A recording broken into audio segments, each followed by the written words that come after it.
go ahead and start the recording.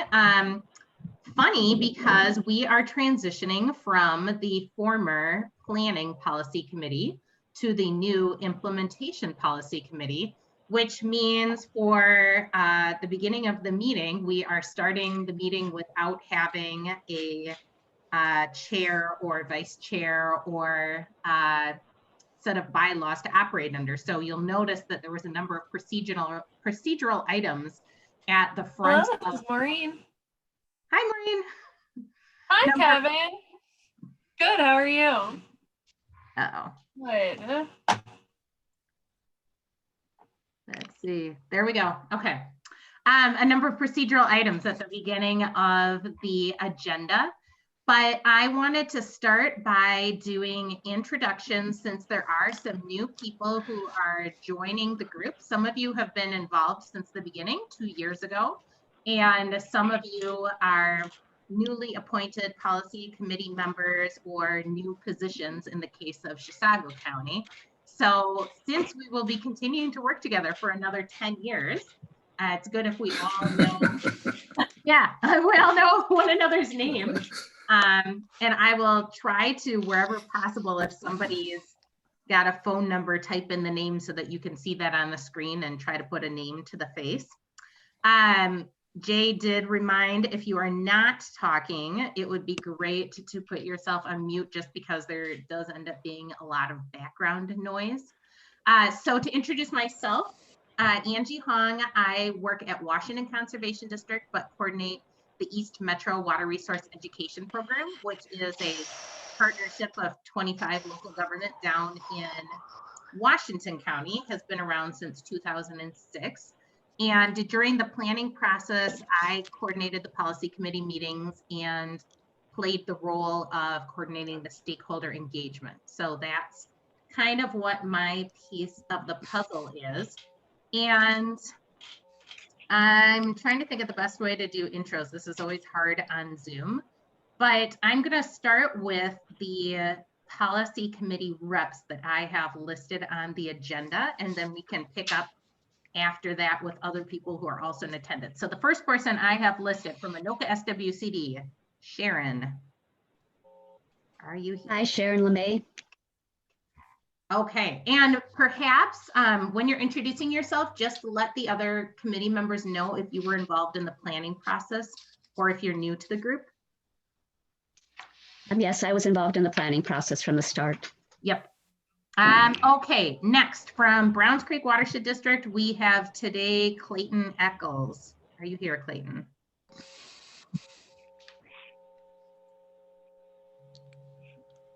Okay. It does not appear that we have Clayton on the call yet. Okay, how about from Carnelian Marine St. Croix Watershed District, Wade? Hello, Wade Johnson, Manager, Carnelian Marine St. Croix Watershed District. I was involved on the Planning Policy Committee. Excellent. Okay, we have 3 representatives now from Chisago County. First, Chris DeBose. Hi, I'm Chris DeBose, and I'm a Chisago County Commissioner, and I was involved in the planning process. And I believe we have 2 new members here from Chisago County, as well as possibly 2 alternates. We did designate some alternates too. I don't know, were you given their names and Yes. contact info? Okay. So the 2 people I have as the designated representatives are Lance Peterson and Mike Mergens, and I think I saw both of them on the call. Lance and Mike, if you want to unmute yourselves and introduce. Yeah, I'm Mike Mergens. I'm currently the chair for the Lake Improvement District in Chisago County, representing Area 1, which is North Center, South Center, or North Center, Lindstrom Lakes area. So I'm new to the process and looking forward to doing what I can. Thanks for stepping up, Mike. Yeah, I'm Lance Peterson here, farmer at the north end of Chisago County, out of just north of Rush City. Been a, I guess, conservation-minded farmer for a good decade now. New to the process here and happy to be a part of it. Excellent. Glad to have you. Are the two alternates from Chisago County also on the call? I know that at least one person. Should be Steve Pequet and Dawn White. Excellent. Yeah. Hi, I'm Dawn. I just came in on the very tail end of working with the policy committee. So this is really still pretty new to me, coming in as an alternate for Lance. Hi, Lance. And looking forward to being a member of this team and helping pull things forward when necessary. Thanks, Dawn. And I'm Steve Pequet. I'm on the LID board as well as with Mike. I'm his alternate. And I was not involved firsthand in the planning, but our staff kept us up to speed for the last several months. So anxious to help out in any way I can. Okay, excellent. Moving along then to Chisago SWCD, we've got Jim Burkholz. Jim Burkholz. I'm a member of the Stormwater Conservation District Board. I was involved with the planning process and looking forward to implementation. I was kind of reminded of a cartoon getting ready for this meeting. These two emaciated vultures are sitting in the top of a dead tree looking around. And the one says to the other one, "I'm tired of waiting. I'm going to go kill something." So, ready to go get them. All right, we're gonna go kill stuff. We've got next on the list, Comfort Lake Forest Lake Watershed District. Jackie Anderson. There we go. Now I can see you. Yes. Well, what an act to follow. I'm Jackie Anderson, manager at Comfort Lake Forest Lake Watershed District Board since its founding, and involved in the planning portion of this as an alternate. Steve and I are switching roles this year. So he'll be the alternate and I will be the primary. Excellent. Okay, Susan Morris from Isani County. Hi, Susan Morris, Isani County Commissioner, and yes, I was part of the planning process. Excellent. Jerry from Isanti SWCD. Yes, I'm Jerry Schabach from Isanti Soil and Water. I was involved in the planning process, but I was actually the third supervisor. There were two before me. One left, the newcomer took his place, then he resigned and I took his place. So I've been involved, but not from the very first day. Okay, that's okay. We're still glad to have you. From Middle St. Croix WMO, we've got John Falegi. And I'm John Falegi. I'm on the Baytown Township Supervisor, and also on the Middle St. Croix Water Management Organization. And yes, I'm part of the planning process as well. So. Excellent. Pine County, we've got Steve Helen. Yes, Steve Holland, Pine County Commissioner. I've been here since the first meeting. All right. Let's see, Pine SWCD. I'm pretty sure we've got Doug calling in. Yep, this is Doug Odegaard. I'm with the Pine SWCD, and I was on the planning from the beginning and sure excited about the work plan and our implementation going forward. Thank you. All right. From South Washington Watershed District, we have Kevin, who will be replacing Don. Yes, Jackie, that's true. I did pinch it for Don Pereira 2 or 3 different times through the process, so I saw it happen a little, but I'll defer to most of you for some of the education I'll need to catch up. Big shoes to fill, but Don actually moved out of our watershed district into another, so he's off our board and he'll be stuck with me. So thank you. We'll be happy to have you. Sunrise River, JPWMO, we've got Janet. I'm Janet Hageland. I serve on the board for the Sunrise River WMO, the appointee from the Columbus City Council. There's 4 communities in our joint powers agreement. And I think Candace might be on this call too. She's our alternate. Is that right? I thought I saw. Just wanted to listen in to catch up since I'm new. So. Oh, wonderful. Yes, I did see Candace here. And I came in about a year into the planning process. So not from the very beginning, but not a newbie either. Okay. Fran from Washington County. Yeah, hi, Fran Miron, Washington County Commissioner. I've been on the, or through the process, the planning process, and excited about the movement toward the implementation. And I'll silence my phone. Luck would always have it to ring right when you unmute yourself, right? Don't you Okay. owe donuts when that happens? From Washington Conservation District, we've got Diane Blake. Yeah, hi everyone. I'm Diane Blake. I'm in the Washington Soil and Water Conservation District, and I've been here since the beginning. So looking forward to this. Excellent. And let's see, do we have Ed from Valley Branch Watershed District on the call? I did not see him, but okay, so we are missing. Angie? Clayton Yeah, yeah. has joined us. Ed has joined us, you said? Well, Clayton has joined us. Clayton has joined us. Okay, good. So we're only missing one person, not two. You didn't Clayton, have to would do you like that, to Jay.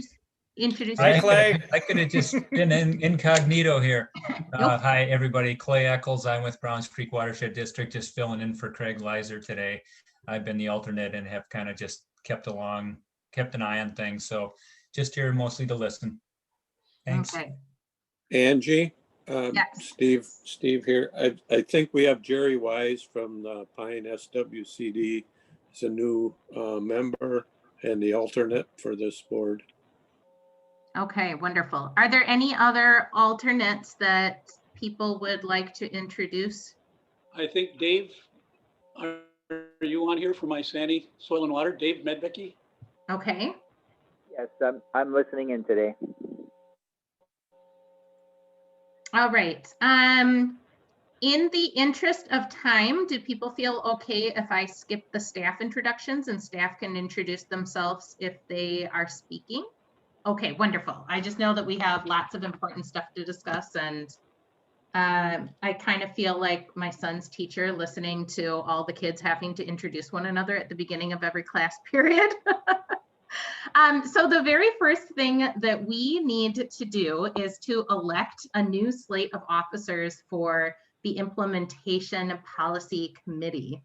And so that is up to those of you policy committee members to make some nominations and pick yourselves a new slate of officers, I guess. I thought Fran did a great job in the planning process, and if you're willing to do it again, I'd like to nominate Fran Myron. Second the nomination, Susan.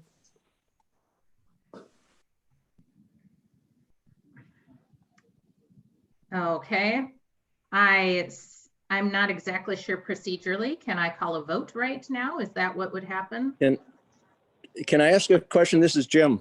Can we get a slate of officers on deck here so that we can vote one time for all of our officers? Would that be appropriate with the pleasure of the group? That sounds reasonable to me, especially if we have to do a roll call vote via Zoom. Angie, typically you should call for nominations 3 times, and then you can, as leader right now, you can just close nominations. Okay. But for each position, you should call 3 times. Okay, thank you. So do we have any other nominations for the chair of the committee? Any other nominations for the chair of the committee? No other nominations? Okay, do we have any nominations for the vice chair? I'd like to nominate Chris Du Bois from Chisago County. If you I'll want. second that. Wade Johnson. Chris, do you accept? Yeah, I'll accept. Thank you. Okay, do we have any other nominations for vice chair? Any other nominations for vice chair? Okay, and then we also need to nominate a secretary whose official role is to ensure that our minutes are taken and posted correctly, but does not necessarily have to take the minutes his or herself. Any nominations for our secretary?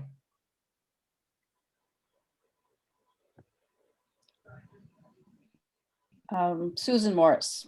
I'll nominate Susan Morris. I'll second that nomination. Susan, do you accept your nomination? With the parameters that you gave, I will happily accept the nomination. All right, do we have any other nominations for secretary? Any other nominations for secretary of the committee? Okay, so our slate of officers for the group to vote on would be Fran Miron for chair, Chris Dubose for vice chair, and Susan Morris for secretary. And I believe that we need to do a roll call vote because we are meeting virtually. And so I will just go down the list and have everybody vote aye or A or nay. Sharon LeMay. Aye. Clay Eccles.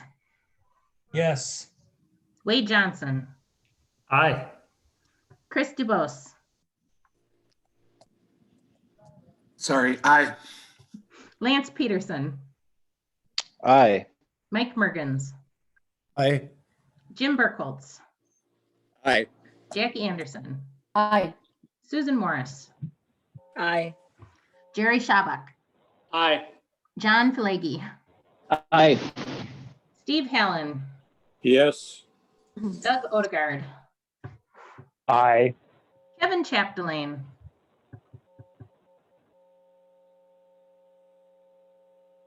I can only imagine that perhaps Kevin is saying aye, but is muted. He tried, but he is doing it now. Okay. Sorry about that. Yep, no problem. Janet Hegland. Aye. Fran Miron. Aye. Diane Blake. Aye. And am I correct that Ed Marchand is still absent from the meeting? Okay. In that case, the ayes have it, and your new slate of officers, Chair Fran Miron, Vice Chair Chris Dubose, and Secretary Susan Morris. And at that, I think I can then turn the official meeting running over to our new chair. Well, thank you, Angie, and congratulations to everyone. We just certainly appreciate the team effort and the work that's been done in the past and the work ahead of us. Our next item on the agenda is approval of our agenda. Are there any additions to our agenda this evening or this afternoon?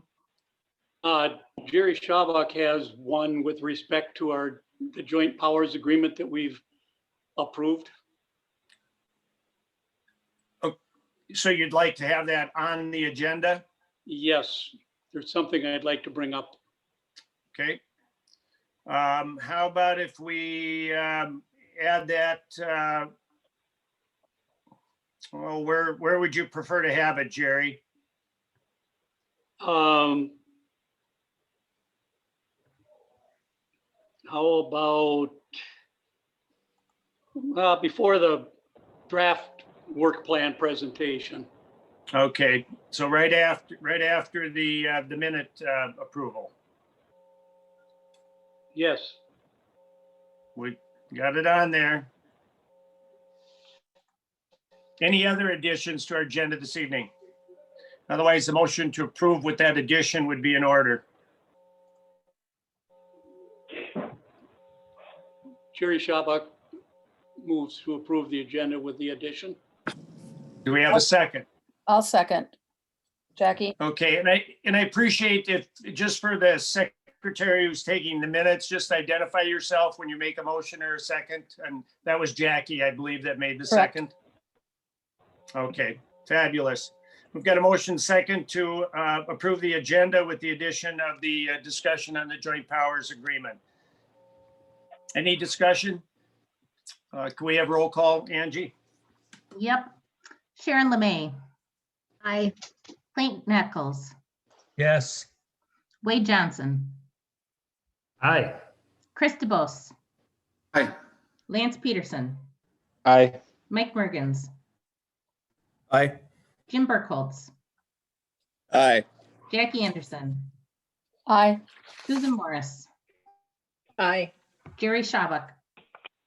Aye. John Flaggy. Aye. Steve Helen, Yes. Doug Odegaard, Aye.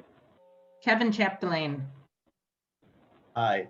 Janet Hegland, Aye. Fran Mirren, Aye. Diane Blake. Aye. Okay, that is everyone.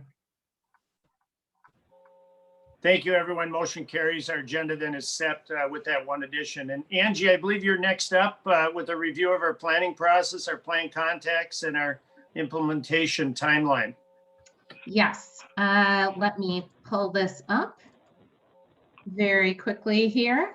I know that most of you were involved in the planning process, but not everyone. And so I think it's nice to just do a brief overview of where we've come from and where we are heading next. And I'm going to go ahead and share my screen here to do so.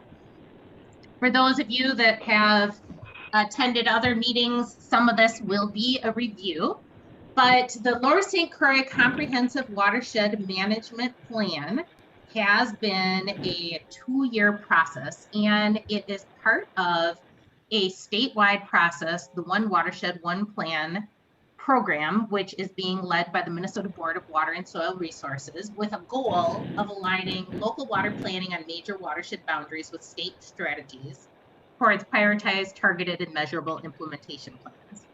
So this map that you're looking at on the right with the different colored areas is a little bit outdated now, but it's showing other regions in Minnesota where local partners have gone through the same process that we all just went through to create a collaborative regional watershed plan.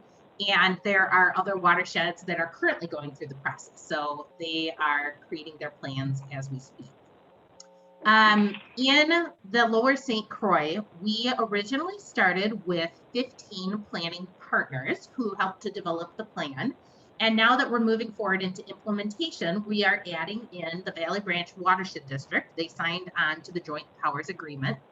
And so we have 4 counties, 5 soil and water conservation districts, and 7 watershed management organizations that are all represented in this partnership.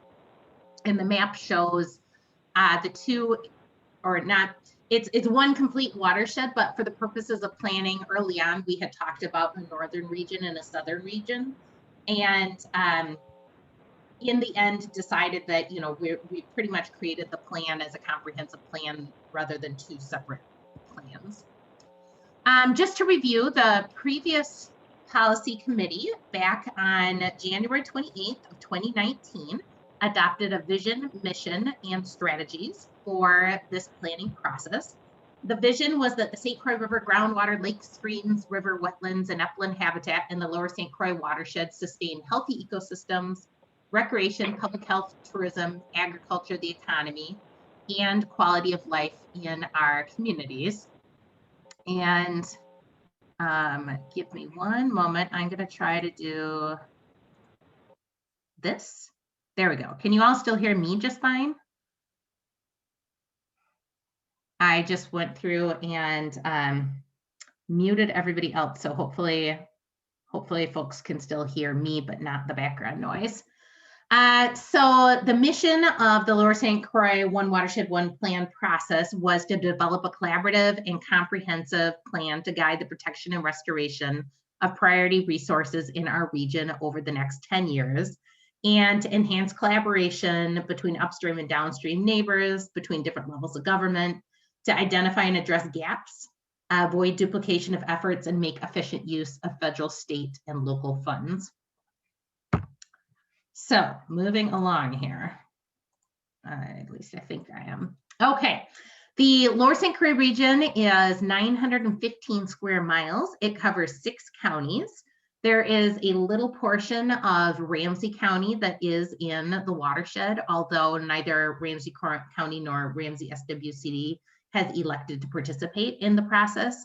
And in terms of land use, we have a pretty wide variety of forest, grassland, wetland, row crops, and developed area. There is an interactive map that is part of the planning or the Comprehensive Watershed Management Plan. So that's something that you can go to on the website and be able to look at the watershed, learn more about the various resources that are in the area. We have 127 lakes covering 40,000 acres. 50 of them are not meeting water quality standards. And there's a whole variety of different kinds of lakes, from deep to shallow, ones that are high recreation, ones that are natural environment lakes. We have 1,000 miles of streams, rivers, and ditches, 146 miles of which are not meeting water quality standards. And the area includes 97 miles of the St. Croix River, and including Lake St. Croix. There's 6 major tributaries to the St. Croix River and 15 trout streams in our area. And groundwater is also very important because it supplies 100% of the drinking water in the lower St. Croix area. And in addition, groundwater use has increased 50% from 1990 to 2016.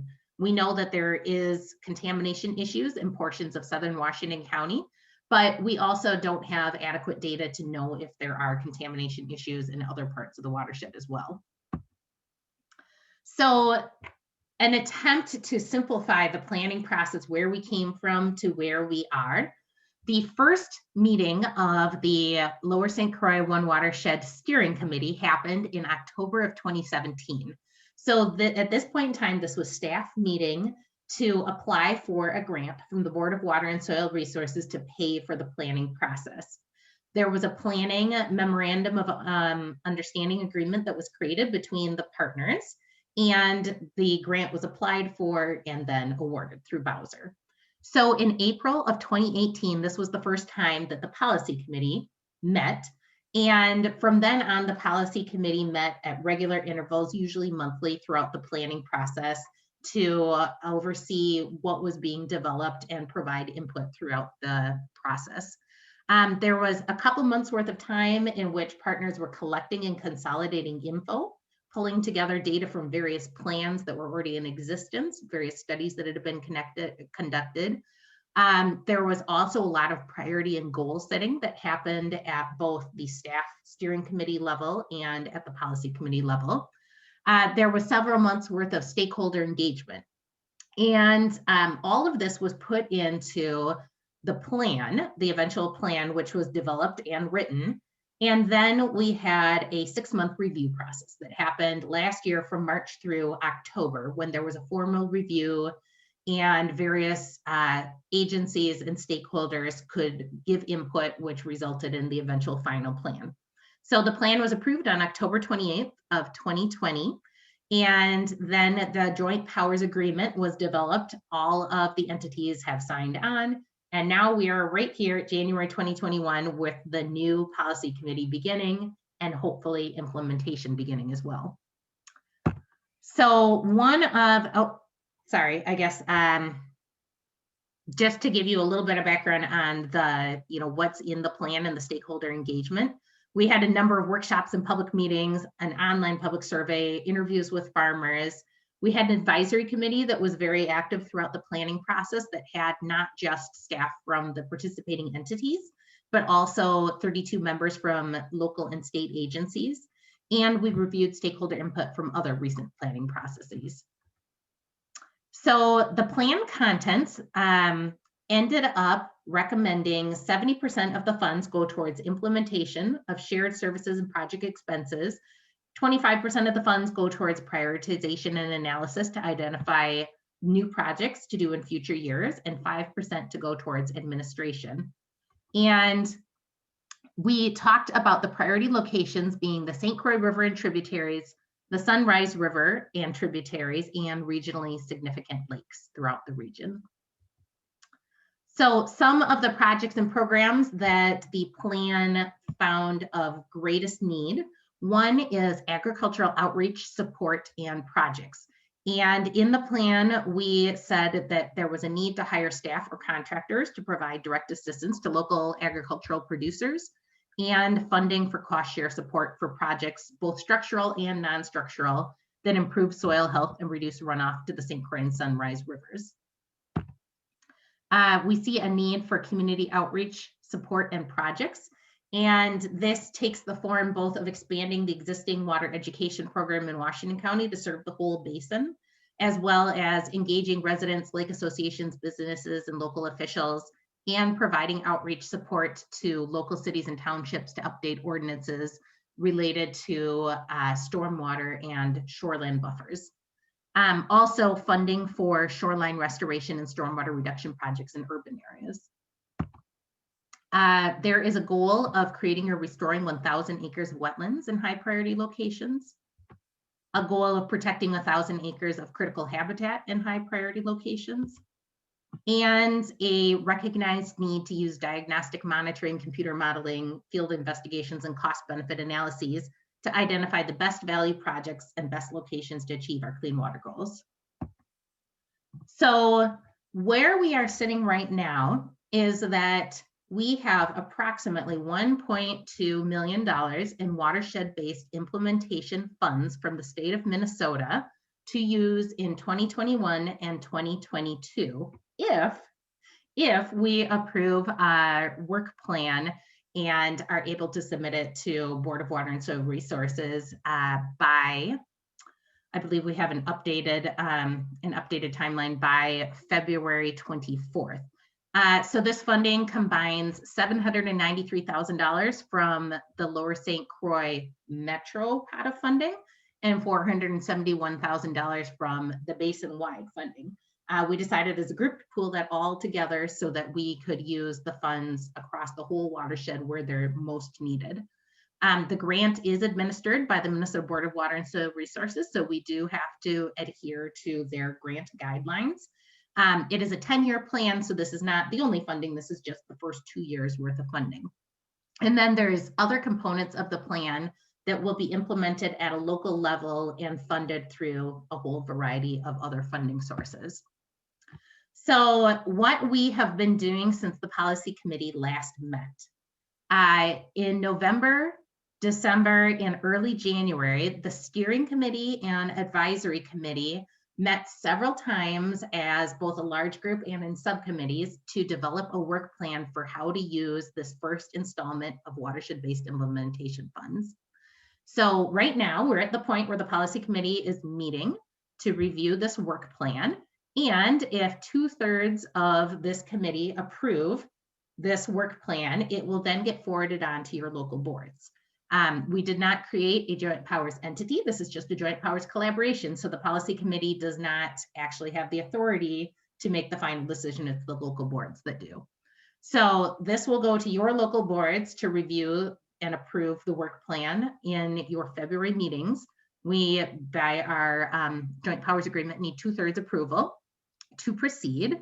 And then Board of Water and Soil Resources is asking us to submit a budget request by February 25th that they will approve by February 26th.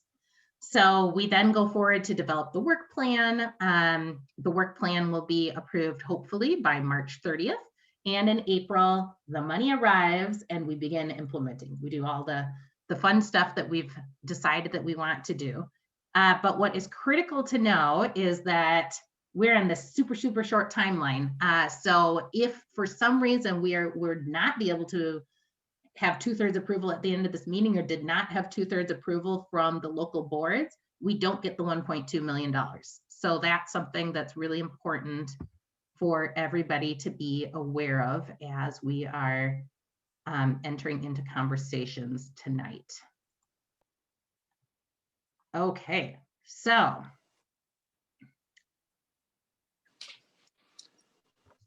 Thank you, there. Angie.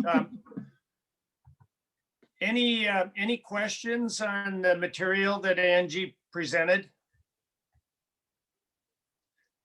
Obviously, we talked considerably during the planning policy committee meetings about the joint powers collaboration, and this initial decision process is really going to be a test of our ability to stay on track and make decisions as separate groups as we collaborate to make decisions for the implementing policy committee. So this will be a fabulous test to see how well we work in getting these things approved and back in.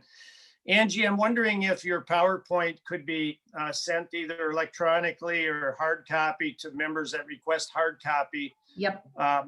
We're kind of in a new chapter of our history book here, and I know many of us have compiled, minutes and documents from the Planning Policy Committee, but I think this would be a good reference, and especially for people that are new to the committee, to have that historical background. As we begin implementation, you may get calls from reporters or the press inquiring on various projects and that type of thing, and it would be a good reference material for everyone to have. So if you could send that out, Angie, Yep, that I'd be PowerPoint, happy to.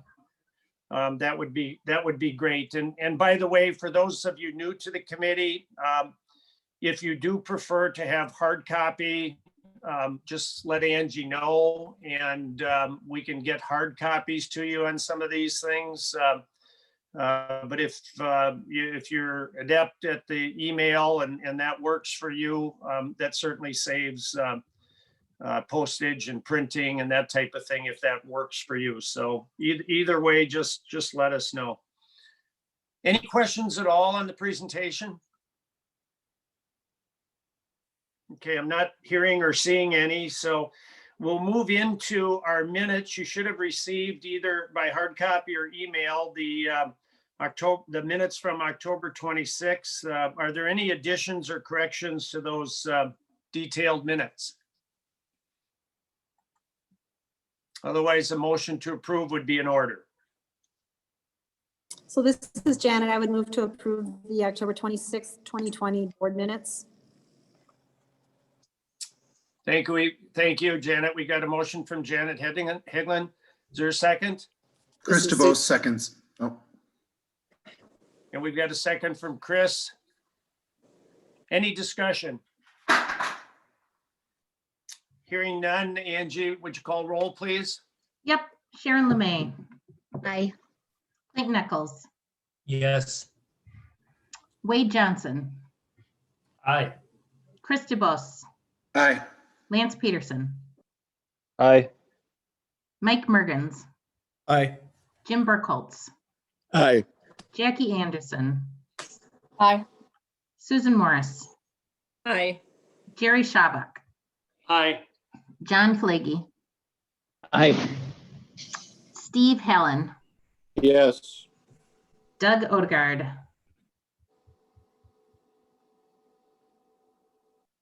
Doug, are you there?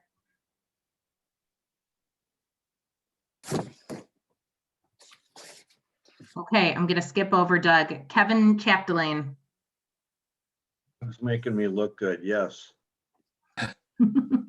Janet Hegland. Aye. Fran Mirren. Aye. Diane Blake. Aye. Okay, that is it. Motion carries. Oh, Doug, did we have, were we able to reach Doug or not? I am not. Doug, are you there and able to unmute? I think he might just not be there. It does not appear. Well, we'll move on. Clearly, the motion carried in the minutes from October 26th then are approved. Jerry, you requested that we add the joint powers agreement at this point in our agenda, and I'm just going to turn it over to you, Jerry. Okay, thank you.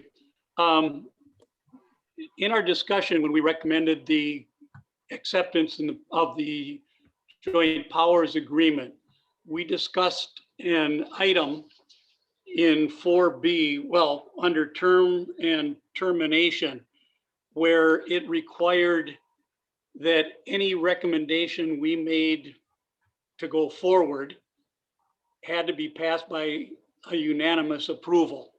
And everything else, everywhere we assumed we looked at was a 2/3 approval. And that language was changed to say 2/3 approval. Now, this is a motion we pass that we recommended that goes to our respective boards, and then they have to approve it. Now, in reading through this agreement in preparation for this meeting, I noticed that in section 9B, where it talks about any amendments that we would want to make to this document, 2/3 of us could recommend it to go to our boards, but the boards would have to pass it unanimously, which would mean that in our discussion last time, we didn't like the idea, or there was general agreement that 2/3 agreement should be enough. And we didn't want, one dissatisfied party holding up a clear majority of the group from making a change or passing something. I don't know what we would like to do about this. It has been passed, so that if we wanted to change section 9B to be at 2/3, we would have to go by what we currently have. 2/3 of us at this meeting or at a meeting would have to recommend changing it. It would then have to go to our respective boards, who would have to unanimously vote to approve that change. And that's all I've got. I just happened to catch that there was one unanimous statement made here, or one unanimous qualification that didn't agree with the others. Everywhere else, it's 2/3. Thank you, Jerry. Any comments about the provisions within the joint powers agreement that Jerry alluded to? I just have one, John Pillay. Jerry, you were talking about in section 4, term and termination. I mean, just reading through it, I'm looking at it. Any recommendations of the policy committee to revise the term or definition of this agreement will only become effective upon 2/3 approval of governing boards and then present parties. So that one seems to be okay. That one's not a majority. It just says 2/3. Yeah, but then you go to 9B and it says unanimous.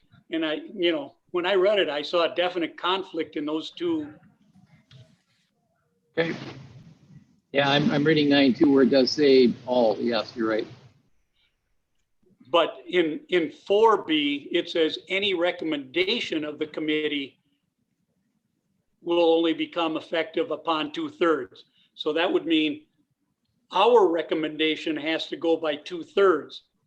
And then it goes to our boards, who then must pass it unanimously. Well, I guess I'm reading it, changes, amendments, modifications to this agreement is different from what we're voting on for where we're going to spend the money on water projects. Is that correct? Correct. Yeah, that only applies to, what I'm talking about only applies to us making any changes in the joint powers agreement. Yeah. If we somewhere wanted to change that. I mean, I don't foresee us wanting to do it. However, if you look at earlier in 4, it says commencing in the second year and every year following that, we have to, conduct a review of the adequacy and effectiveness of this collaborative agreement. So if sometime in the next 10 years, we decide we want to make a change, we'd have to go by what is currently set up. We could recommend a change 2/3 or even unanimously. It goes to our boards, and one board could say, no, we don't want to make that change. Correct. Jerry, I guess, just me interpreting it, I guess that's the way I thought we had it set up, was the 2/3, like you're talking about. Right. I don't know how it got changed to unanimous, I guess. Well, 9B always said unanimous. We didn't catch it. Okay. 4B we caught and changed. 9B we did not notice. I look back, and the original language that we discussed had unanimous in it. Okay. We just missed it. So if we want to change it now, We have to do it unanimous.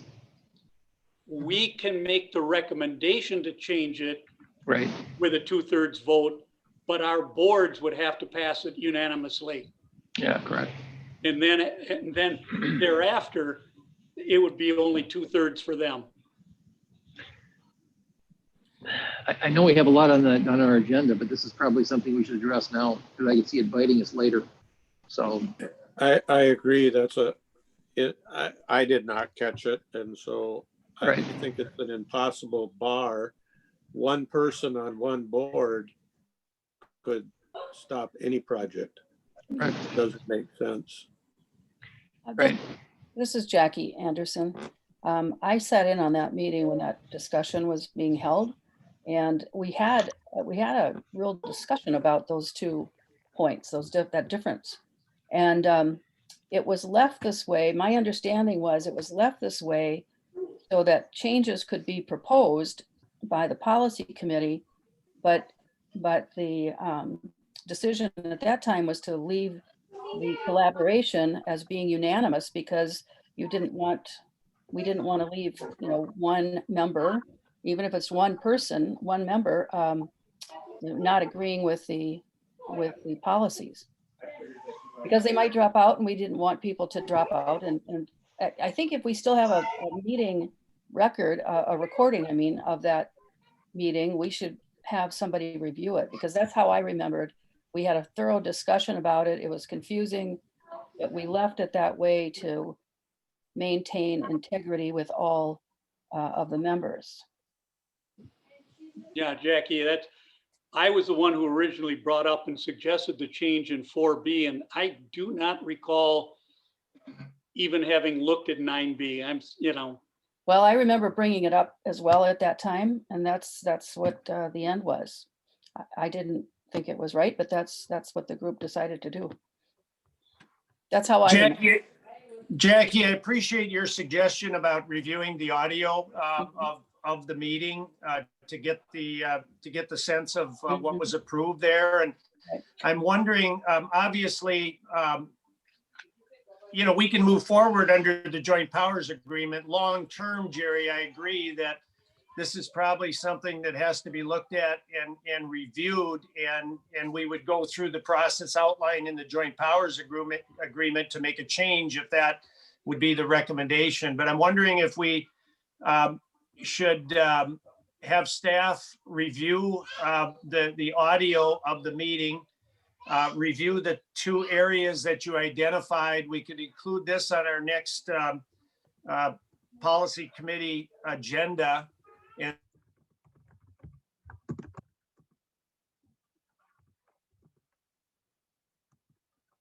partners to the agreement to make a change or have it reviewed, and then we could proceed that way. Does that make sense?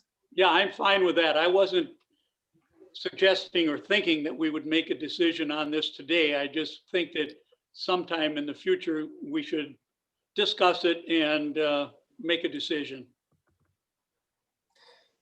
But in order to dispose of it, it may be prudent if you wanted to make a motion to have staff review the audio and to include this discussion at our next regular meeting. That might be a good way of handling it so we don't lose track of it.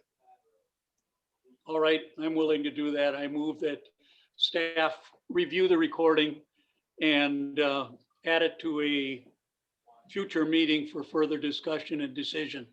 This is Jackie Anderson. I'll second. Thank you. We've got a motion and a second. Is there any further discussion? Jerry, we just appreciate your detailed review of the joint powers agreement and catching that. That's excellent. Any other comments though?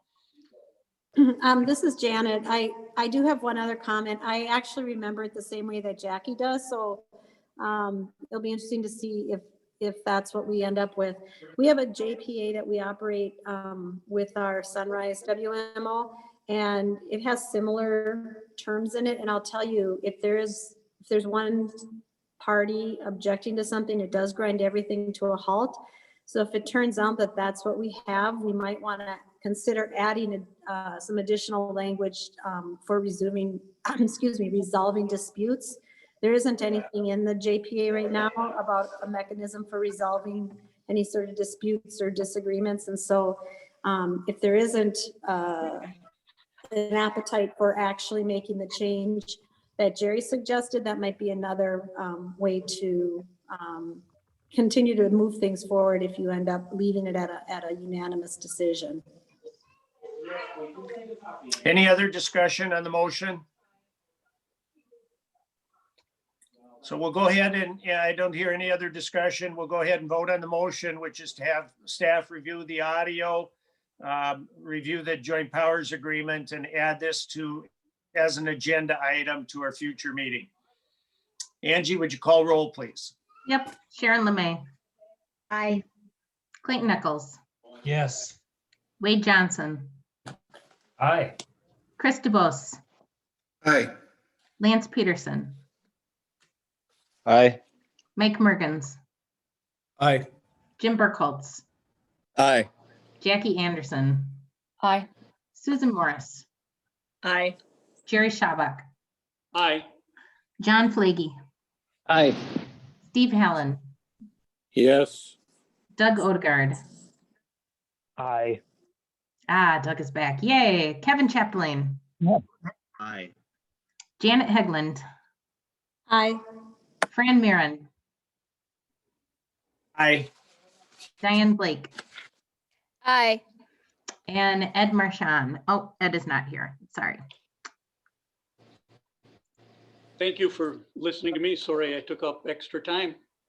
No, Jerry, I'm glad you caught it. And for those of you that are participating in the meeting today too, in order to add to our discussion next time, you may actually want to be having some discussion with your boards or with your staff on this particular issue too. So that might allow us to be a little more efficient in our discussion when it comes back on the agenda. But no, thanks for raising that issue.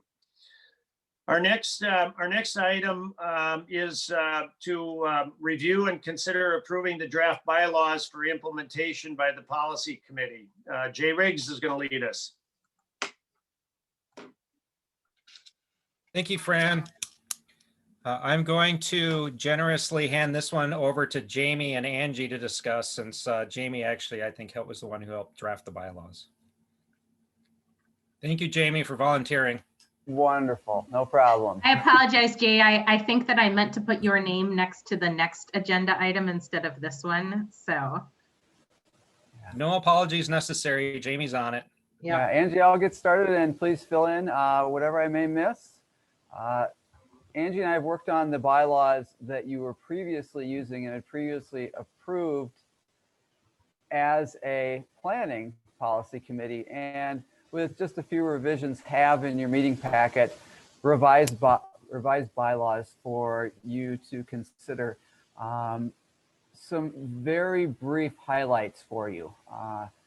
There is a requirement of a quorum of at least 50% plus one for decision making and meetings, and all decisions require the 2/3 majority of those present in order to approve any decision. Clarifies that you'll have an advisory committee, very similar to what you've had in the past, that includes the state agencies as well as the staff from the parties to the agreement. Those are a few highlights. Angie, anything else in that you see? You know, the majority of the bylaws is the same as the previous bylaws, with I just basically copied new language from the joint powers agreement into the bylaws for consistency between the bylaws and the JPA. So I don't think anything else from here should look new or surprising. It should seem like familiar language that you've been operating with for a while now. I will make a motion to approve the bylaws as presented. We have a motion. I'll second. We have a motion and a second to approve the bylaws as presented with the changes that are shown in the draft for January 25th. Discussion. Mr. Chairman, this is Jim Burkholz. I just have one minor item in Article 8, Section 1. There's a reference that all regular meetings would occur within the Lower St. Croix watershed. I'm just thinking of the situation where we may be wanting to hold a regular meeting but coordinate with people on the Wisconsin side of the river. And if we went over across the river to do a meeting, that technically wouldn't qualify under these bylaws as a regular meeting. I suppose we could make it a special meeting, but maybe there's a minor word change just to not limit us so much. I think the intent is to make sure that they're local and accessible meetings, which is great. But we might just want to look at maybe a minor change there.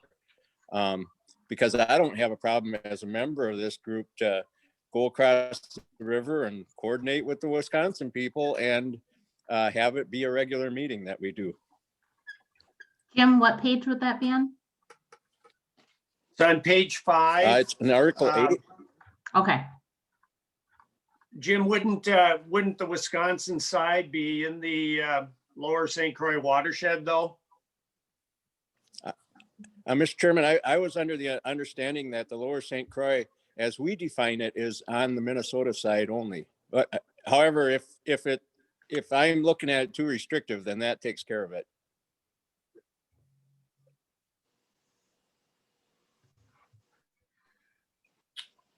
It's a minor issue. It's not going to limit my positive vote for these bylaws, but I just thought I'd mention that. This is Clay Eccles. Question I would have is that language there, does that say regular meetings? Because if we held a special meeting, we could hold it in Wisconsin and still be within our bylaws, if that's what if it actually says regular meetings. It does say regular meetings. Are you okay with the language, Jim, as it is, knowing that we could hold a special meeting on the Wisconsin side if we chose to?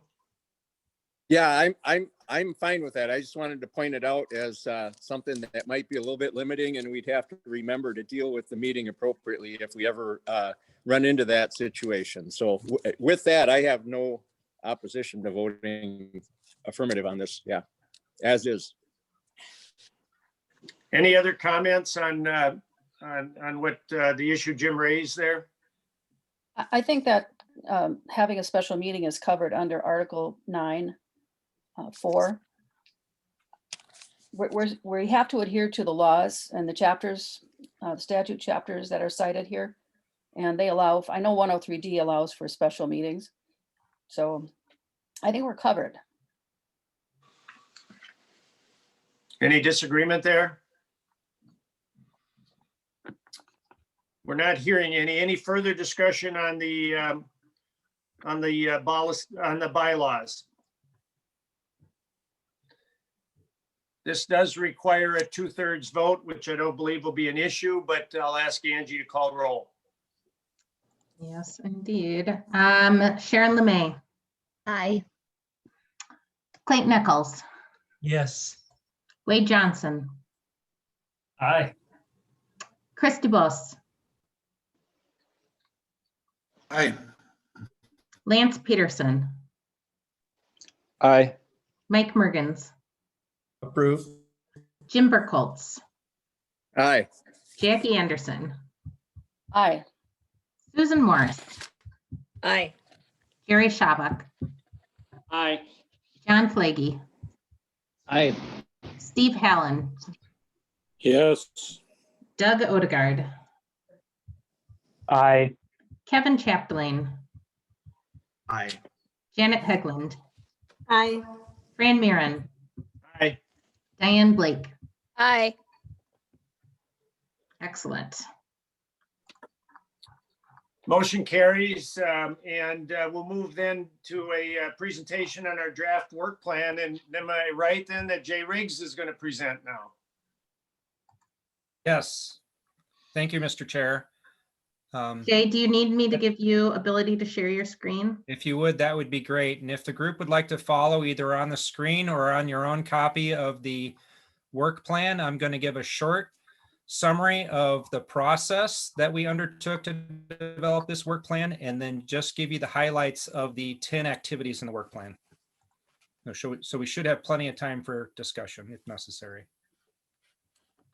Okay, you should be able to share. Okay, thank you.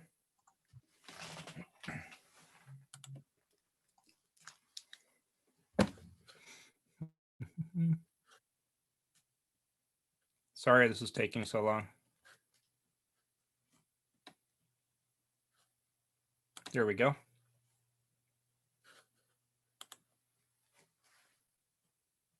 Okay, so are we seeing just the work plan?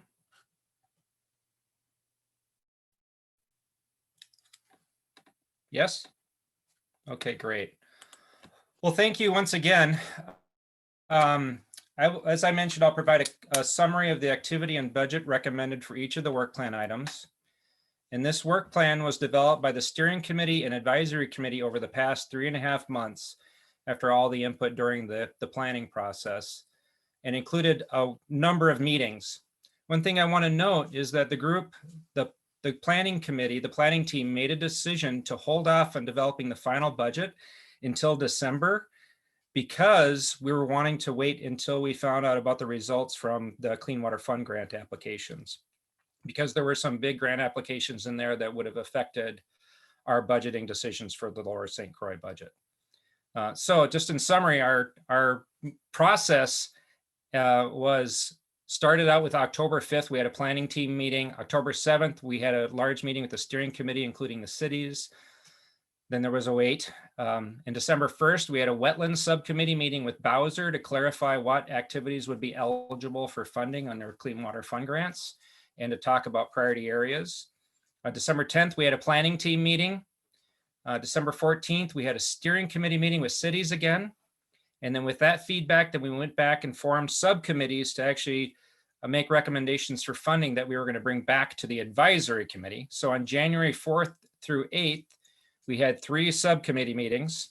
The wetland subcommittee was made up of Emily from Comfort Lake, Jamie from Anoka and Sunrise WMO, Jeremy from Pine, Tiffany from Isani, John Hansen from Valley Branch, Craig Mell from Chisago, and myself from Washington Conservation District. And the Ag and Urban Education Committee was made up of Craig from Chisago, Jamie from Anoka and Sunrise, Mike from Cornelian Marine St. Croix, Caleb from Pine, Mike Kinney from Comfort Lake, Jessica and Kurt from Chisago County, and myself.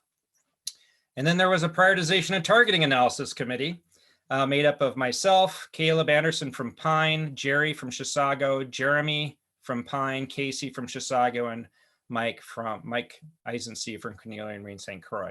And then we took all those recommendations back to the planning team, made some very quick adjustments. So that was January 12th. And then January 14th, we had the advisory committee meeting, and the advisory committee approved and supported the recommendations we had in the work plan.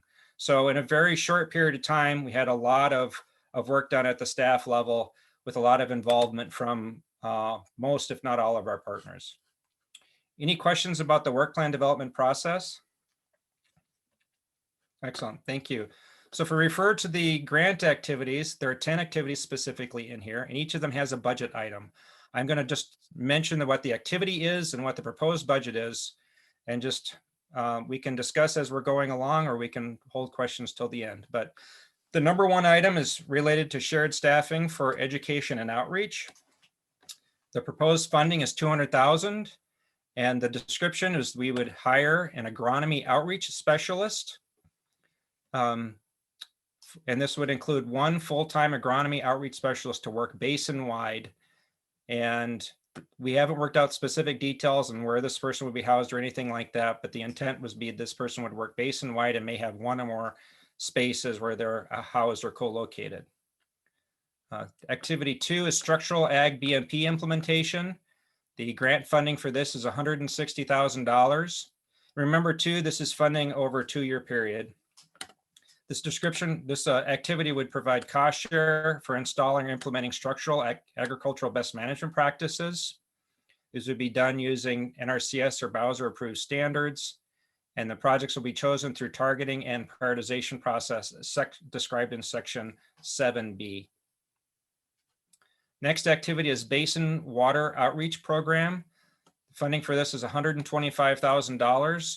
This would be used to hire a shared education program to be focused on primarily rural education with some lake associated education and EIS and other activities as defined by the group.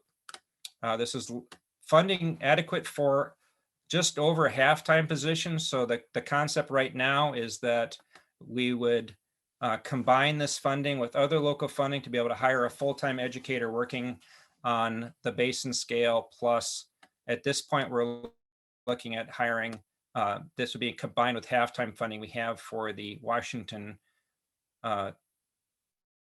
East Metro Water Resource Education Program, so that we'd have one full-time educator working Washington plus basin-wide.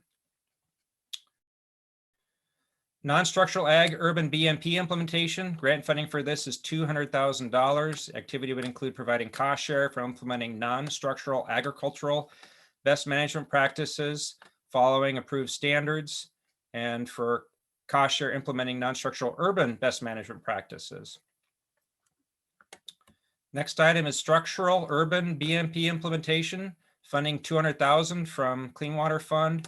This is pretty standard cost share program for implementing structural BMPs, including a wide variety of practices. Projects will be chosen through a targeting and prioritization process. We also have another, this is a relatively small budget item. It could have potentially large implications, but we're still working on how we're going to identify and prioritize these wetland areas for wetland restoration. Funding allocated is $39,631. This would include implementation of targeted wetland restoration projects to reduce loadings from those wetland areas. We already have 3 projects identified that would potentially utilize these funds. And this is one of those areas where it's brought up some interesting conversation with Bowser, because one of the ways to identify and prioritize whether or not a wetland is a priority for restoration is whether or not there's high loadings of phosphorus from that wetland. Our current funding does not allow for the use of the dollars for monitoring or targeted assessment. And so there have been conversations, I understand, with partners and Bowser to address that issue. Another activity is called internal analyses. This is looking at in-lake loading of phosphorus within multiple lakes. Current grant amount is $50,000. We're looking at this funding approximately two lakes at about $25,000 each. There are 5 lakes that have 5 areas where we've already identified as potential priorities for that funding. Targeting analysis, our grant funding is $150,000. This will include actually conducting prioritization analysis to then identify and prioritize practices for implementation. And we identified multiple areas for prioritization, including the Linwood Lake area in Anoka County, the St. Croix direct discharge area, direct discharge to the St. Croix River in Washington County, a prioritization of catchments within the Sunrise River watershed in Chisago, the Rock Lake, Pine, and St. Croix direct Pine County drainage areas, and capacity building and information exchange to enhance the protocols for doing this prioritization work, plus some targeted street sweeping analysis to identify and prioritize areas for street sweeping we've estimated at $40,000. So combined, that is $150,000 for prioritization, planning, and assessment activities. And then the last piece, this is one where we had some interesting conversation about whether or not we had too much assigned to this, but then the more we talk about all the different activities that are necessary to make this process work, honestly, I'm a little bit concerned it won't be enough, but we have currently allocated $100,000 to do the following activities: program and work plan coordination. One thing we thought about is that it might make sense for this new Basin Ag outreach person to help with this activity. Grant and progress reporting. Emily Hines from Comfort Lake Forest Lake Watershed District has offered to do that work and is notably very good at doing e-link processing, and the group is very supportive of accepting that help. Work plan activity subcommittee coordination would be done by Angie and the Water Resource Education Program. So this is continuing the work that Angie's doing. Policy Committee coordination. Once again, Angie has agreed to continue doing what she has been doing throughout this process. Website upkeep is offered as a combination between Angie and Emily from Comfort Lake Forest Lake. Is it Emily at Comfort Lake, right, Angie? It would actually be Jessica. Jessica, sorry, thank you. And then fiscal grant administration and contract coordination will be done by Chisago SWCD, notably Craig Mell. And all of that is summarized in the budget table. And to complete the work plan and submit that to Bowser, we have to add measurable outputs and milestones, and that's why those are incorporated here. And we have respectfully submitted this for policy committee approval so we can move forward with implementation. Questions or comments for Jay?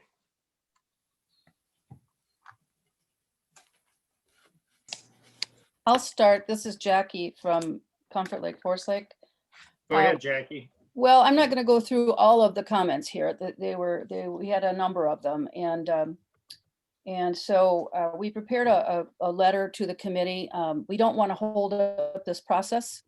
We have an adaptive management philosophy built into our plan, and so the comments in writing are meant for thorough review by the members and then discussion at a future meeting. And that won't hold up, that way we're not holding up this meeting or the process. But they are, in a nutshell, we've talked about this throughout the entirety of the process, the planning process. And I was involved, even though an alternate, I was involved obviously with this from the beginning. So, and tried to attend every meeting. So I have a good understanding of how we got here and the steps that it took. But our concern all along has been that our watershed district focus is much more targeted. It's much more surgical when we approach projects. And so with the limited amount of dollars, we really want us to utilize the money in ways that will show the greatest benefit in the quickest amount of time. Because we want to show the agencies and the citizens of Minnesota that if we do it in that way, we can achieve big improvements in water quality. That's the whole point of this funding. And it can be done in a shorter amount of time than what we've experienced, or people understand it to be in the past. So with that in mind, I won't go into any more details, but that letter, I did send it to Angie right before the meeting.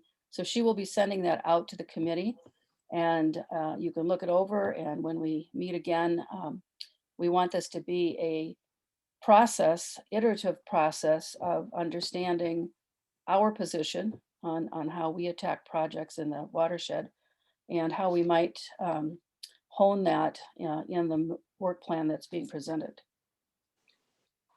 Thank you, Jackie. And Angie will be receiving a copy of that then? Yes, I can send a copy of that memo and also the PowerPoint from earlier as requested. So I'll send out a follow-up email tomorrow after this meeting. Thank you. Other discussion on the draft work plan?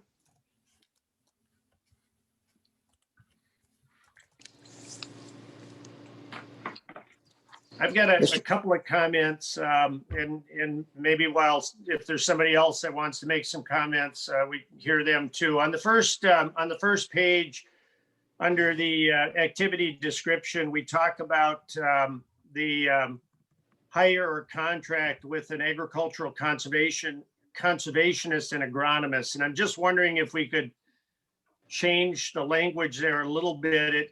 It sounds like we're hiring two people when really I think we're intention is to just hire one position there. And I'm just wondering if the verbiage could be changed a little bit to recognize that. And then further on, just on the next page, and this was raised at our last meeting, it was included in the minutes. Jerry actually raised it, I believe, but target is to interact with operations of greater than 3,000 acres. And I know the intent there was a total of 3,000 acres within the Lower St. Croix watershed.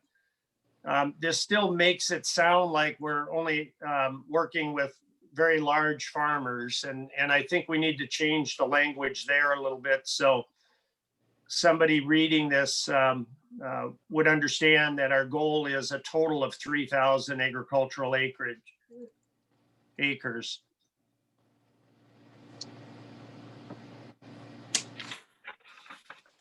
On the next page, under the segment of Basin Water Quality Outreach Program, there's just the very last sentence. It says, this will work, provide water. Those two words, will work, should be reversed. So this work will provide, if we could just make that grammatical change. That was the only one I saw in the whole document. So, I mean, this was well put together.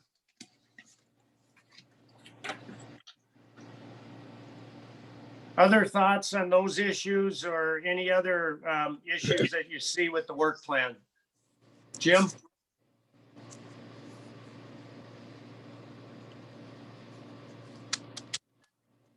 This is Clay Eccles. I'll just make a couple quick comments. I haven't been involved in this process much, being an alternate, but I just want to say, the whole essence of this concept is that we have a lot of different perspectives and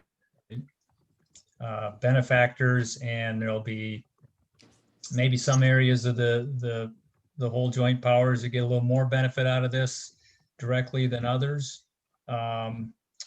Whether it be urban or rural or whatever. But I think what's great about this is, in the end, the resource that a lot of efforts are being spent to try to save the resources in piecemeal. This is a holistic approach.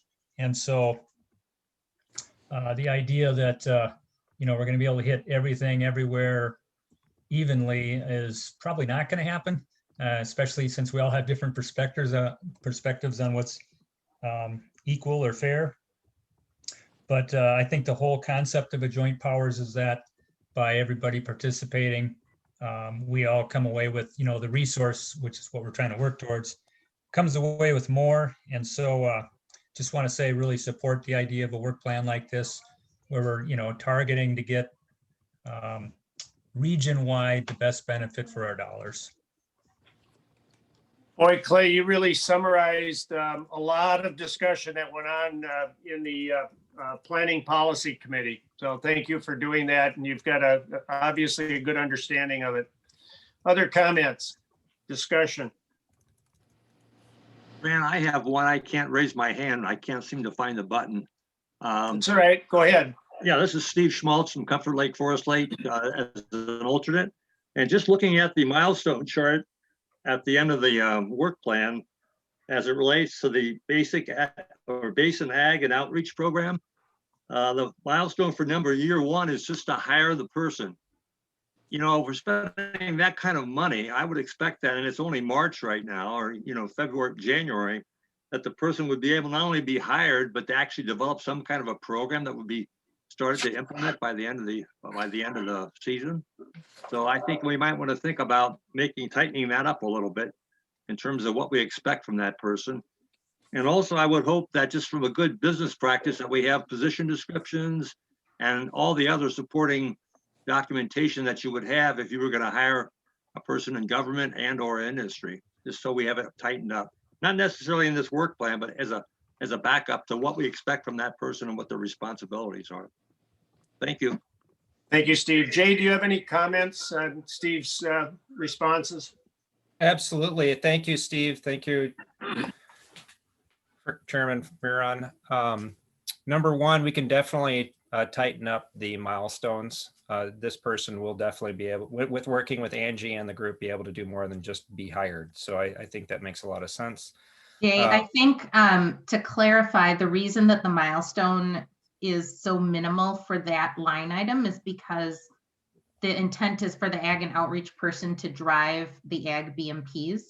So the ag person would then achieve all the milestones that are listed in the structural and non-structural line items for the ag section. Absolutely. We were You can just kind of, reference that. yeah, we were kind of torn on how to not end up duplicating the milestones in two different sections. But 80% of that person's time is not supposed to be spent on BMPs. It's supposed to be working on best farming practices. And so someone has to develop a program, yes, a structure to the best farming practice. That's no small task, because I don't think there's anyone around here in the state that's got one now. I mean, no, Wisconsin has one, but he would have to benchmark and so forth. So I think that's what I was inclining. We don't want that person to work on more BMPs, structural BMPs. As you saw in Jackie's letter, the engineering report from the Corps of Engineers suggests that it rates that approach as being one of the lowest ways we could possibly spend money. So that's why it's so important to review that letter that that Jackie's sending out, that our board is sending out. So just another thought, that's probably the most important position we can hire is that agronomist. And I think we've got to have them working on best farming practices. That's probably where the high payoff will be. So. Thank you, Stephen. You know, as we talk about more of a statewide program, Jay, where does the Minnesota Water Quality Certification Program fit in here as we're looking at that ag side? That's a really good question. The SWCDs have been working on getting people signed up for that ag water quality certification program, and it's ever since it was connected back to the buffer law. We've got a lot more interest in that ag water quality certification program, and so currently we're working with ag producers to get involved in that program. I think honestly, in the next few years, there's going to be less interest just because everybody's in compliance, or almost everybody's in compliance with the buffer law. But this is definitely something that's going to be integrated as part of the education and outreach campaign, and be part of the conversation that the agronomist and outreach person will be having with farmers. Wouldn't ag participation in that program, though, enhance some of the grant and funding opportunities that exist out there? Absolutely. Yeah. It's anytime you're able to have a conversation with a landowner about becoming certified, you're having a conversation about doing more innovative practices, which include those non-structural practices. It also can connect them with the conservation planning work that Chisago has been spearheading throughout the basin. So to Steve's point, as you're talking about, you know, adding more than just hiring that agronomist, I mean, would that be something that, you know, where that person might be introducing that ag water quality certification process to farmers and trying to work with soil and water conservation districts to engage more farmers? Absolutely. And I think what we're having a conversation about now is important for us to think about in terms of when we develop, you know, an annual review process for this employee. What are their goals and expectations, and getting down to that level of detail and the type of activities that they're going to be working on. What we're talking about right now in terms of what we've presented to you is what we need to have in our work plan for reporting to Bowser for the grant. And Steve mentioned having, you know, good business practices for having job description and those sorts of things. And that's absolutely critical for making sure that there's clear expectations for the employees. There's clear communication on what their roles and responsibilities are, and we'll definitely be following those protocols. And we really do like to have, you know, clear annual expectations and goals for employees. And that's where, you know, having targets for the number of certifications or you know, amount of outreach with landowners, how many times they're working with helping implement a conservation plan, all those sorts of details would be in more of that annual review process for that person. Okay. Other comments on the work plan? Mr. Chairman, this is Jim Burkholz. Go ahead. Listening to the conversation, there's just some really good viewpoints been brought forth.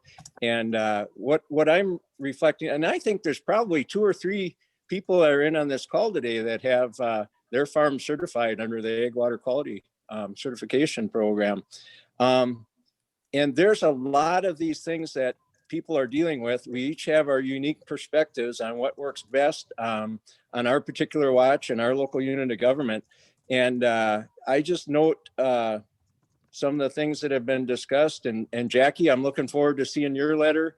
You know, this work plan, I think the people who have put the work plan together, staff and others, have done a good job, because we're going to have the chance to lay all of our tools on the table and refine how we work with each other on, rather than in the past. Sometimes it's like, oh, this approach is better than that approach, and you can get into confrontation on that. We're going to find that when we bring all of our different tools together and apply them to work on this work plan, we're going to have a much more coordinated effort. And I'm really looking forward to working those things out, so that it just becomes a lot more of a team effort than it's been in the past. I read the work plan and I go, there's a lot of opportunities for us to refine how we work alongside each other in one direction.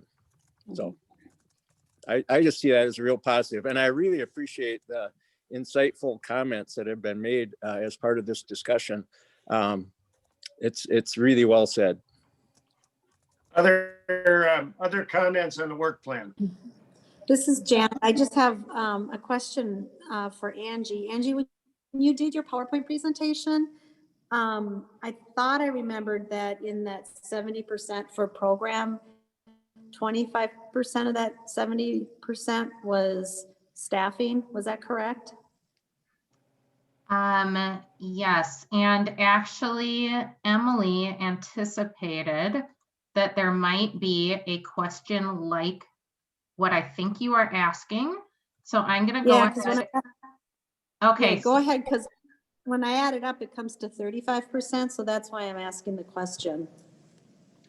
Okay, so what Emily did was looked at what we had previously said our breakout was going to be in terms of percentages of funding for BMP's restoration activities, shared services, prioritization and analysis, and admin. And this is what our proposed work plan actually is.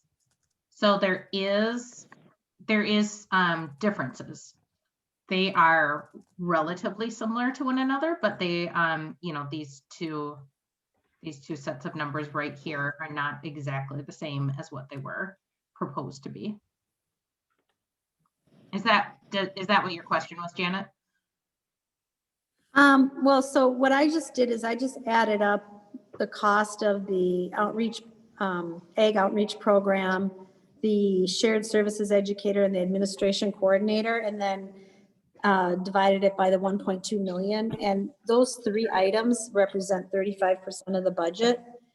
And I thought I remembered that those types of expenses were going to be held to about 25%. So I might not be understanding exactly what the roles are and how they are defined, but that I just wanted to make sure, because I know that we had some discussion about sort of the optics of that.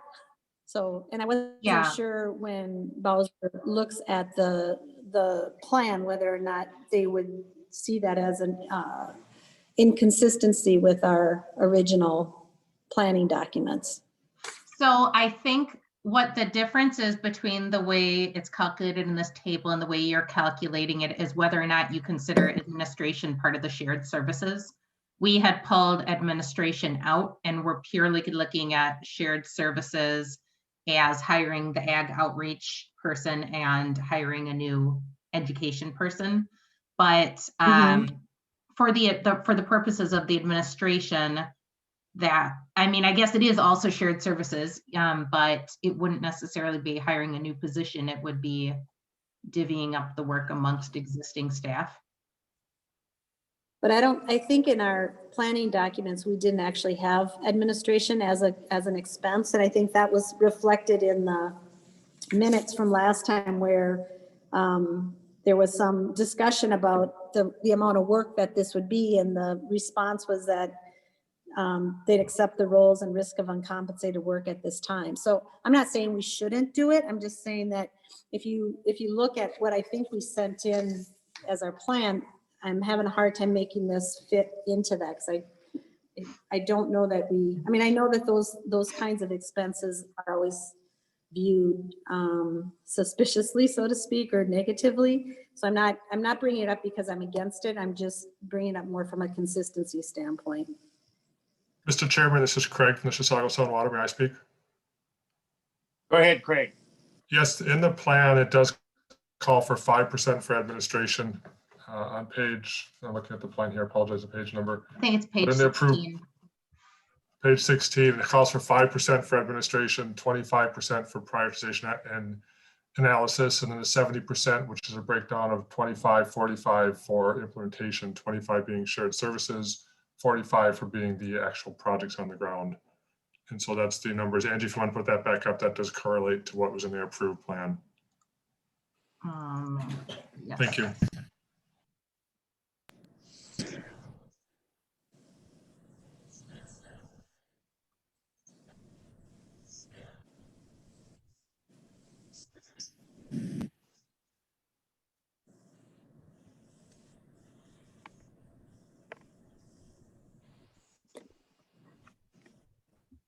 Janet, I do remember you were referring to the conversation about taking on risk and having additional staff time with administration. And I do remember that conversation, and I think it was in regards to what if we allocate a certain amount of money for one of these roles and it ends up taking more time than what was allocated. And the various groups said that they were willing to then take that out of their local budget if there was additional time above and beyond. Okay, I'm just like, this actually is helpful to me. I didn't remember that we had a line separate for administration. So it's about 8% of that. If we had estimated 5, it's a little higher, maybe not enough to raise any eyebrows.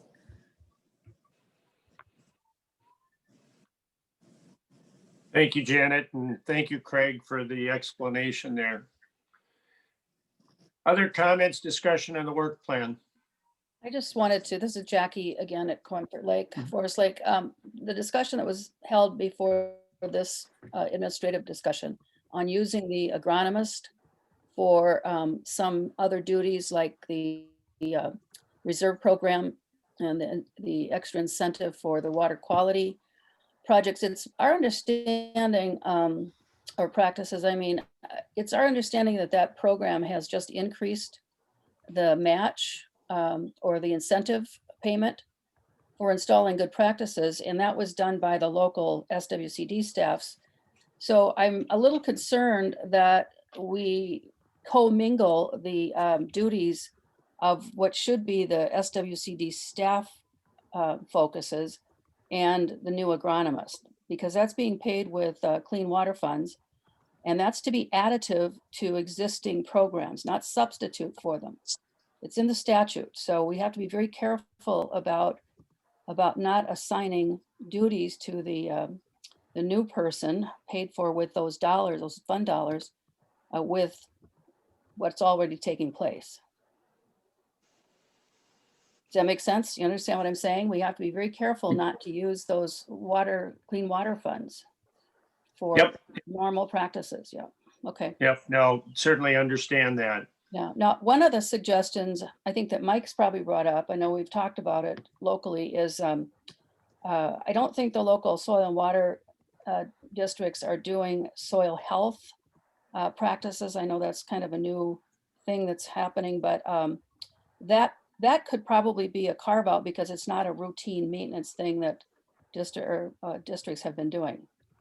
Conservation districts have been doing. So just wanted to throw that out there. That's a big and upcoming issue that we're discussing in watershed districts throughout the state. And I serve on the mod board for legislative activities especially, and there's a resolution that we passed and we're seeking legislation to incorporate soil health into conservation plans so that it is addressed. But I wanted to throw that out there and look at other areas in the budget where maybe there's a shift going on with responsibilities of other duties that should not go to the new agronomist or the new person in the communications area. It has to be additive. All right, thank you. Thank you. Good points. Other discussion? Mr. Chair? Go ahead, Chris. Yeah, I haven't seen Jackie's letter yet, so I'll review that when I get it. But My first thought was that it was a good plan and it was well balanced, and I was in favor of it. I had a question about the process for hiring these 2 employees and how that will be handled. And then I guess just a point of order about, maybe we should raise our hands on the program so that we could, kind of have a little bit of an order on the questions.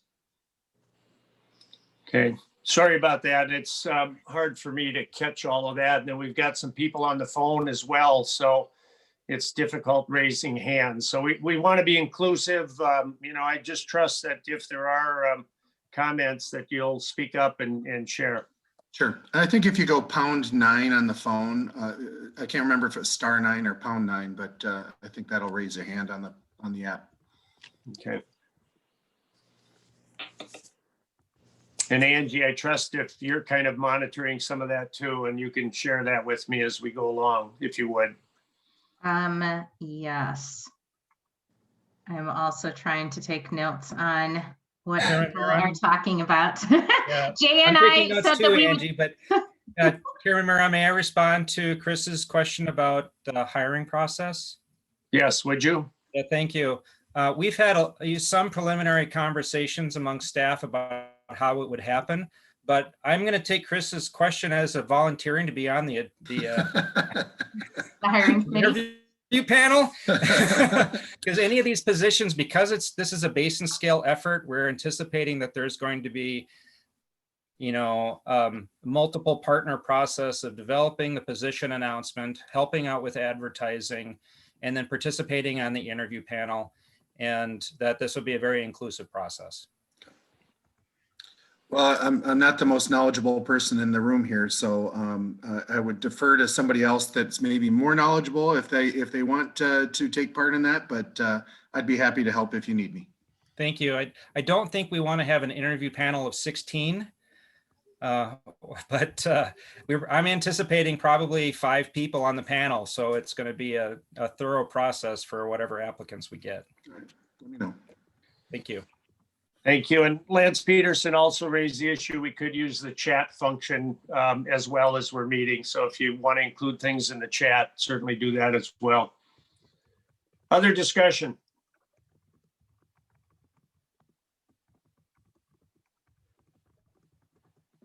I'm not hearing any. Jay, we've talked about some kind of minor changes in the document. How do we go about? Obviously, you've completed the presentation. We've listened to comments. There were some minor changes. If we're going to move on this, do we have those changes? How do we move forward in approving the draft work plan? Yes, sir. Thank you. How about if I summarize the changes that I've heard? Actually, the changes that I heard came from you, so I have those written down here. Angie, did you have them written down as well? I believe that Emily has been taking note of the proposed changes in the background while we've been meeting. Excellent. She said that she has the Excel spreadsheet open. Emily gave us a thumbs up. So Emily, do you want, Chairman Miron, do you mind if Emily provides that summary then? I think that would be helpful. Excellent. Thank you, Emily. It's yours now. Okay, thank you, Mr. Chair, committee members. So I had also taken some notes on the discussion, and maybe we can add even some more little notes to address that question about how it's going to be a multiple partner process of developing the position announcement and posting the ad for the Basin Ag outreach person and for the educator. Jackie Anderson had commented that we need to be careful not to assign duties to the agronomist and the educator that aren't in alignment with where these funds are coming from. Now, maybe that's not going to be a change, but we can maybe just make a note of that too.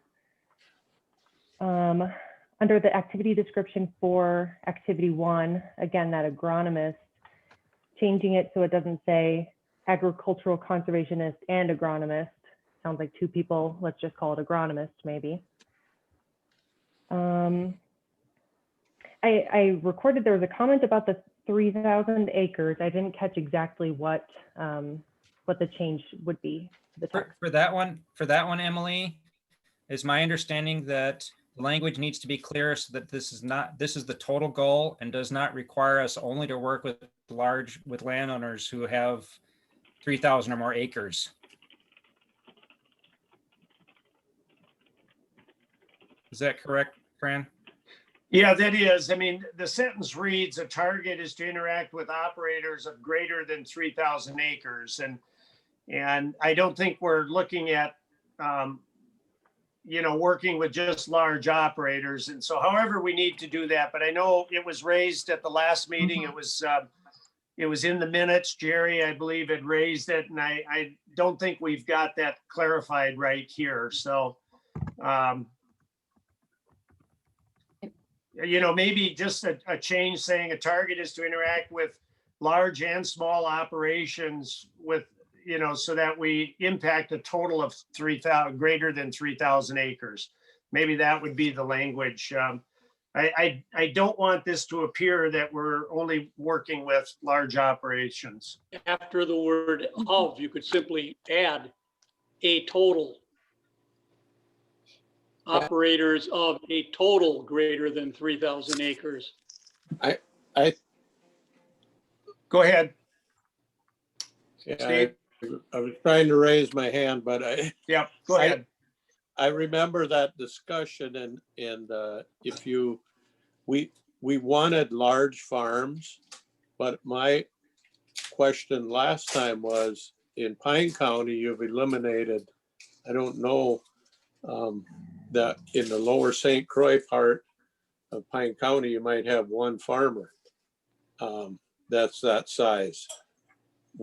We want the large farmers, but we also want to work with the guy that's farming 200 or 300 acres or 100.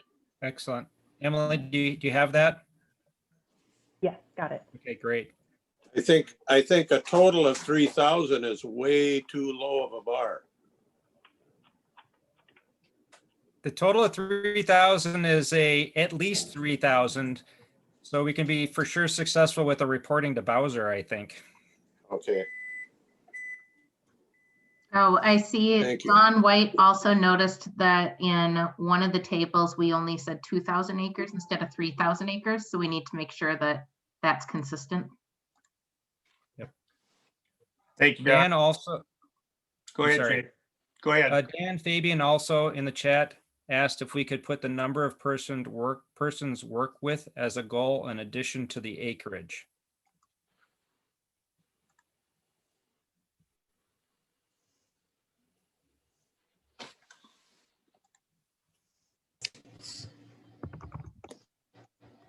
And Jackie just commented that this is where we would put target pollutant load and work with those operators first through our prioritization effort.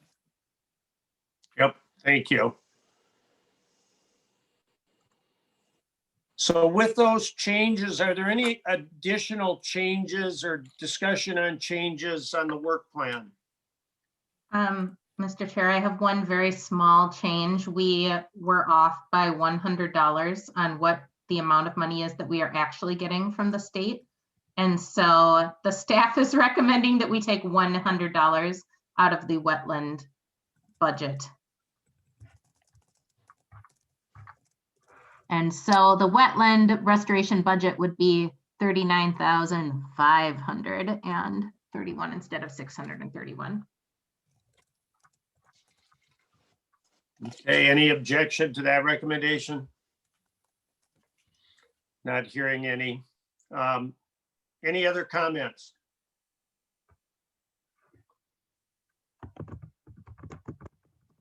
Well, you've heard the substantive changes in the draft. If we're satisfied with it and we want to move forward with this, which I believe we need to in order to secure the funding by the date. A motion to approve, I think, would be in order. Am I wrong, Angie?